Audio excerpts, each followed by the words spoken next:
Hey guys, Ebanie Bridges here, the blonde bomber from Australia, and you are watching Sporting Icons. Okay, so Shannon Courtenay versus Ebanie Bridges, and this was for the vacant WBA bantamweight female world title. Now, this fight's had like a lot of build-up. There's been a lot of people watching it just because it's just two blondies going at it. But in truth, this fight turned out to be quite a good postage stamp, if you like, for women's boxing. I think a lot of people who are watching that, maybe you're watching it for Ebanie Bridges' chest or however it may be, but I'm pretty sure now, which is what I said to you guys before the fight, that she can fight, and of course Shannon Courtenay can as well, that hopefully a lot of people will come away after watching that fight going, you know what, that was actually a pretty good fight. And it was. Certain things played out how I thought that they were going to play out. I thought that Shannon Courtenay would be the one on the back foot using the jab, and that's exactly what she was doing. And with Ebanie Bridges coming forward, doing almost like a peekaboo and trying to land big shots on Shannon Courtenay. That's pretty much how it was for the majority of the fight. Now, what I will say, though, is that I totally disagree wholeheartedly with the commentators of Sky Sports. And what I'm disagreeing with, I'm not disagreeing with the result, by the way. I agree with the result.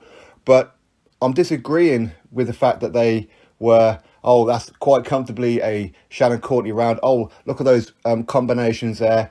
But they weren't landing on Ebanie Bridges. I'm talking the earlier part of the fight. They weren't landing. They were landing on the gloves, on the elbows, the arms of Ebanie Bridges.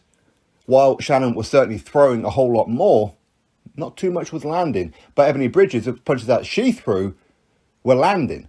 But I think what may have let down Ebanie Bridges a little bit was that there wasn't too much, or at least it didn't appear like there was too much oomph in the punches. There wasn't too much power generated in those punches, because she did land on Shannon Courtenay quite a few times. And in fact, on the top of Shannon Courtenay's head, on the top left-hand side of her head, she started bleeding a lot. And this was it round 3, maybe round 4?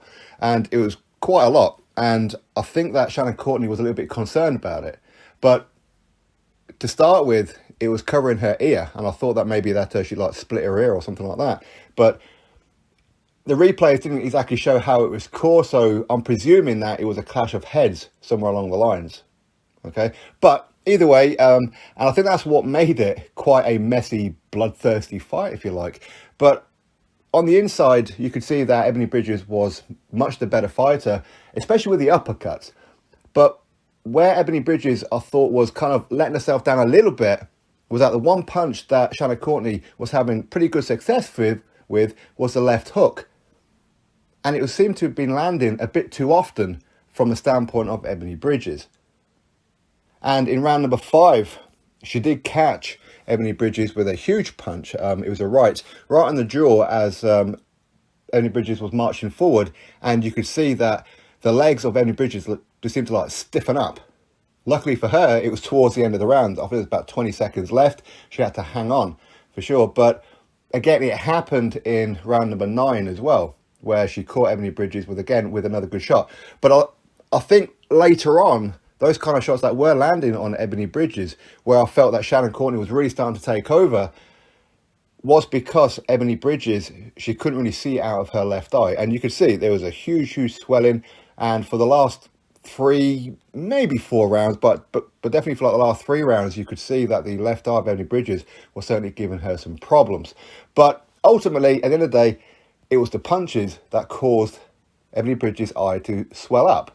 And it really was. But either way, it was a very good fight, entertaining fight, very backwards and forwards fight. I think the fight was much closer than the judges had it. I think 1 or maybe 2 of the judges had it 98-92. That's way too wide. But I always knew that should this fight go to the cards, there's a very good chance that they're going to give it to Shannon Courtenay anyway, because obviously they want the rematch with Rachel Bull and have it for a world title as well. This just seems to fit the narrative. But I agree with the decision. I think Shannon Courtenay won the fight. It just wasn't as wide as what the judges had it. And the Sky commentary team for this particular fight, very pro Shannon Courtenay. Hey, at the end of the day, she's a matchroom fighter, I suppose. But I did feel that Ebanie Bridges was landing the most meaningful punches outside of the 2 shots that did quite clearly buzz Ebanie Bridges. Either way, both fighters done very well. Shannon Courtenay can be very, very proud of herself. A lot of people are writing her off after what happened with Rachel Ball and everything. But I think that both of these girls can walk out of that ring with their head held high. They built this fight up very well. And I think it kind of paid off, didn't it? Anyway, that's my thoughts. You drop me yours. Click thumbs up, subscribe. Catch you on the next video.